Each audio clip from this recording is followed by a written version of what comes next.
Pernah nggak sih kalian ngalami panik tengah malam karena tiba-tiba axolotl kamu tuh nggak ada di dalam tank? Pas dicek ternyata dia udah loncat keluar dari dalam tank dan udah kering di lantai. Waduh, ini rasanya sih campur aduk banget ya guys kalau misalnya ngeliat axolotl kalian kayak gitu. Nah, itu yang gue alami waktu itu. Kayak gini nih videonya. Itu di belakang situ. Ih, terus gimana cara aku ambilnya? Nih. Kamu rekam aja. Aku dorong dia ke sana, kamu jangan nutupin nanti. Ih, Beb, gimana ini? Nah, Oh. Terus dibelokin dikit ya. Terus jalan. Serok dah. Bisa gak? Bisa masuk gak?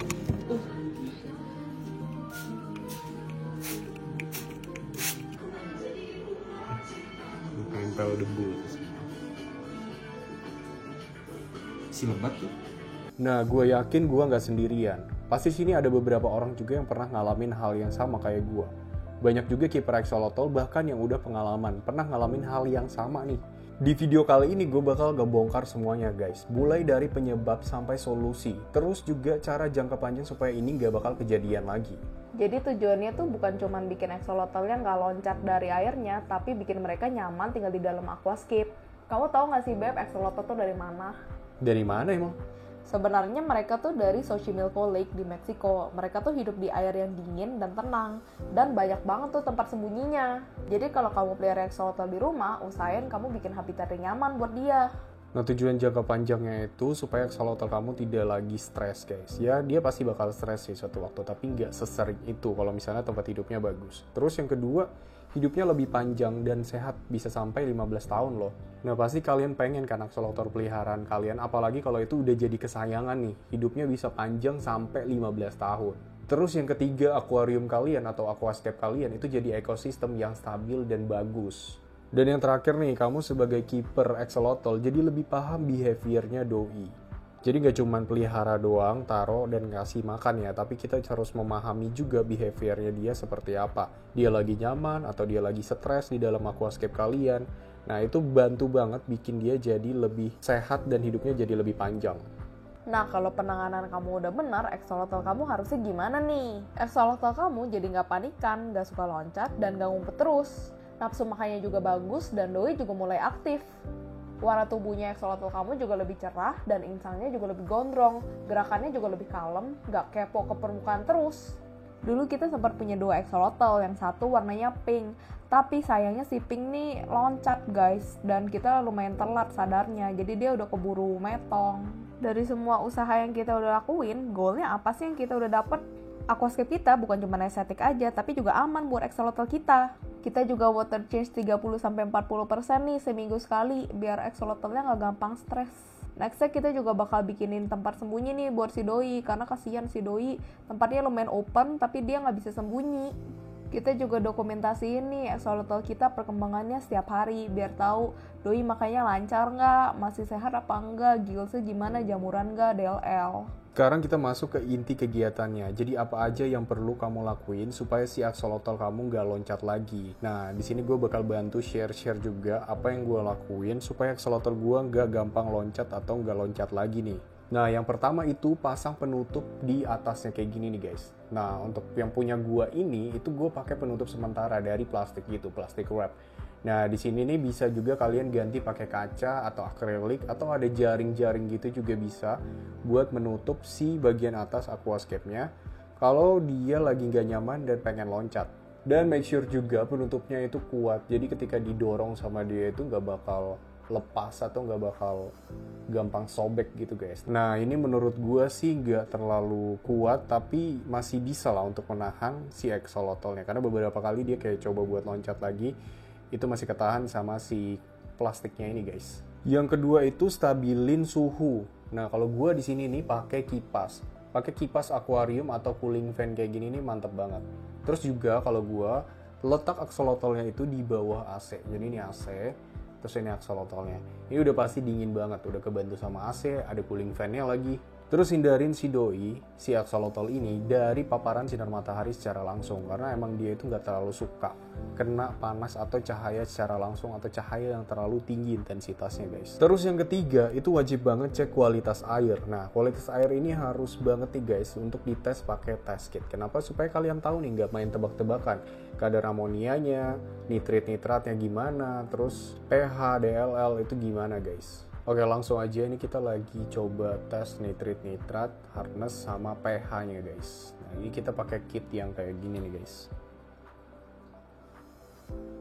Nanti ini ditungguin sekitar 30 detik ya, baru keluar hasilnya. Nanti tinggal disamain aja sama warna yang udah tertera di sana. Udah kelihatan ya ini. Oke, coba.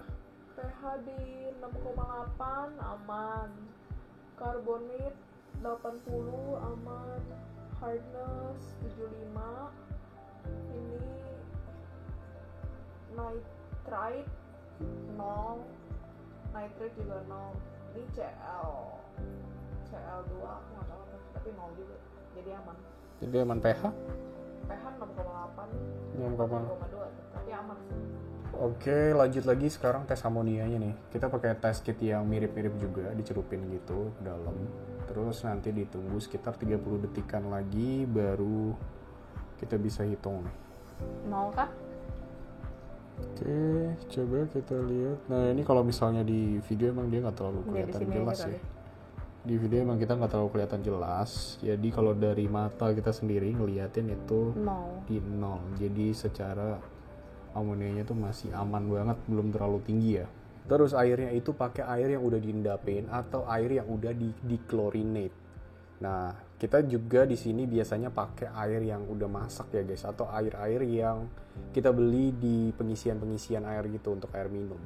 Terus juga jangan lupa tambahin tempat sembunyi. Doi belum ada sih di sini tempat sembunyinya, tapi kita bakal bikinin kayak goa-goaan di situ untuk tempat sembunyinya si doi ini. Bisa pakai goaan gitu atau bisa juga pakai tanaman yang lebat supaya dia bisa sembunyi. Cuman kalau gue pikir sih ini tanaman belum terlalu lebat ya, atau belum cukup lebat untuk sempat sembunyinya doi. Jadi gue bakal tambahin goa-goaan di situ untuk dia supaya bisa sembunyi kalau lagi dihidupin lampunya atau cahayanya lagi tinggi.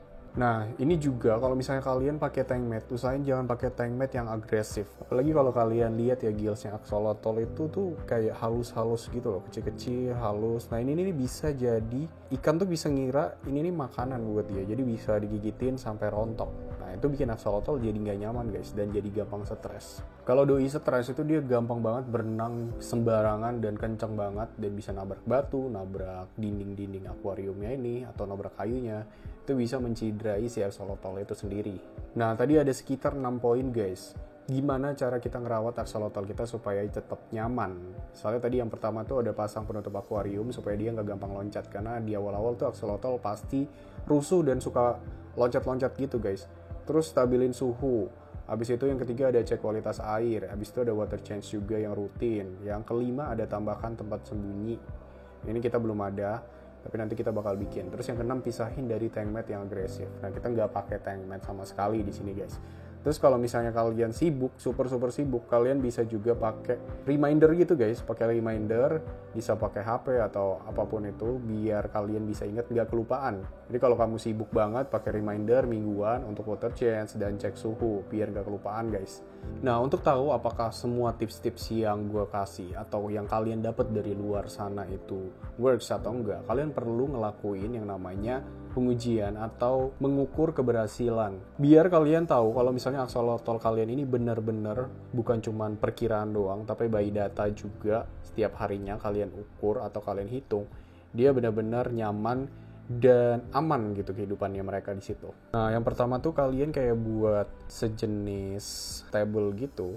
Kalian mulai ngukur nih, misalnya 1 bulan si axolotl nggak ada percobaan untuk loncat selama 1 bulan. Itu kalian ukur setiap harinya. Kayak dikasih centang-centang gitu aja.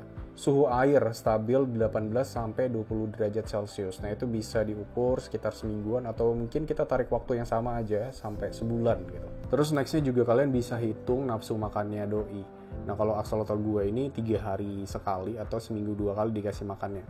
Nah, dihitung aja tuh pas jam dia dikasih makan atau hari dia dikasih makan, doi masih serakus yang dulu atau enggak, atau malah berkurang nih, atau malah nggak mau sama sekali juga dia makannya. Nah itu harus dihitung atau dicatat. Mungkin dalam sebulan kalian bisa bikin catatannya itu. Terus make sure juga kayak gerakan sama pergerakan mereka itu tenang, gak rusuh, gak kaget-kagetan. Dalam sebulan mungkin bisa dicatat setiap harinya. Nah semua tadi itu lu catat gabungin jadi satu, bisa pakai HP atau bisa juga kalian catat di catatan buku gitu, bikin tulisan atau bikin table gitu. Kalian catat tuh, bikin reportnya satu-satu mungkin dalam sebulan, atau kalau misalnya terlalu lama sebulan, bisa juga kalian coba kayak 2 minggu atau seminggu dulu guys. Nah data-data yang kalian pakai itu bisa jadi patokan kalian. Jadi kalian gak cuman asumsi doang nih aksolotl kalian kenapa, atau mungkin ikan-ikan kalian juga kenapa atau lagi sakit apa.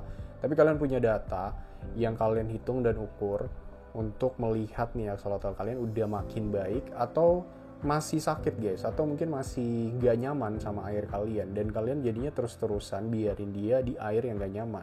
Jangan lupa juga untuk rutin-rutin pakai test kit kayak tadi, test kit untuk nitrat, amonia, dan juga hitung pH-nya. Dan jangan lupa juga pakai termometer nih. Kita juga sebenarnya ada termometer yang cuman belum dipasang guys. Nanti gua pasang biar tahu nih suhu airnya berapa, stabilnya berapa. Jadi nggak kira-kira ini udah dingin atau belum atau udah cukup, karena suhu axolotl itu, suhu air axolotl itu kalau misalnya swing, nah ini masih belum nyaman ya guys.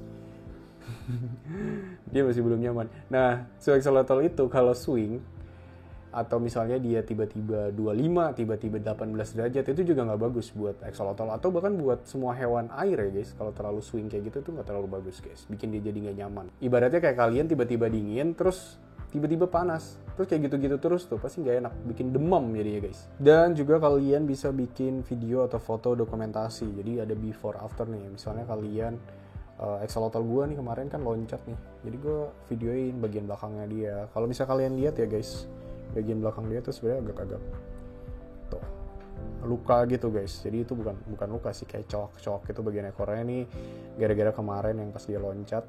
Ini bakal gue dokumentasiin, terus ini nanti jadi patokan gue untuk melihat dia udah mulai pulih atau enggak. Nah kalau ini kalau gue lihat sendiri ya dia udah mulai pulih sih, karena putih-putihnya itu kayak dia udah mulai tumbuh gitu guys bagian belakang. Dan gillsnya itu juga harus jadi, gillsnya itu juga bisa jadi patokan guys kalau dia nyaman atau enggak. Kalau dia lebat itu artinya nyaman, kalau dia mulai rontokan itu berarti ada problem juga nih sama si axolotl. Terus ya udah banyak juga orang-orang yang hobi pelihara axolotl itu pakai Google Spreadsheet. Jadi di situ jadi ajang buat mereka reporting ke timnya mereka. Jadi kayak axolotl itu punya komunitas, terus ada timnya, terus pakai spreadsheetnya itu jadi reporting nih axolotlnya udah oke atau belum. Nanti bakal dibantu sama orang-orang yang expert, dihitung gitu axolotlnya udah nyaman atau belum, atau ada problem atau gimana, sama orang-orang yang udah ngerti dari data spreadsheet yang udah mereka share. Cuman emang agak ribet ya guys, tapi kalau emang udah suka dan hobi ya emang harus seribet itu. Dan ada hal-hal eksternal yang lain nih yang penting selain perawatan maintenance kalian. Kalian butuh listrik yang stabil biar cooling fan dan filter jalan terus. Kalau di case kita biar AC kita nyala terus, karena kita 24 jam pakai AC guys. Harus make sure juga suhu ruangannya nggak ekstrim, nggak naik turun drastis. Nah kalau misalnya AC-nya mati nih, udah pasti airnya naik banget suhunya, jadi bisa naik turun lagi kalau nanti AC-nya nyala. Penting juga buat biarin lingkungan sekitar akuarium tuh tenang, nggak berisik, nggak banyak aktivitas, nggak ada geter-geter semuanya deh, biar axolotlnya itu nggak gampang stres. Jadi kalau axolotl kamu loncat dari akuarium, itu tuh bukan hal sepele. Itu tandanya dia nggak nyaman, stres, atau bahkan dia ngerasa terancam. Tapi tenang aja, ini semua tuh bisa diatasin. Kalau dilakuinnya dengan benar, pasti axolotl kamu tetap nyaman. Kamu juga bakal punya aquascape yang sehat, axolotl kamu bakal senang terus, dan pengalaman kamu ngerawat axolotl juga pasti bakal lebih satisfying. Oke guys, kalau kamu ngerasa video ini ngebantu, jangan lupa like, comment, dan subscribe ya guys. Kamu juga bisa share pengalamanmu di kolom komentar. Siapa tahu bisa bantu orang lain juga yang ngalamin hal-hal unik atau menarik di axolotl mereka. Siapa tahu bisa jadi pelajaran buat orang lain. Oke, thank you for watching dan bye. Sampai ketemu di next content.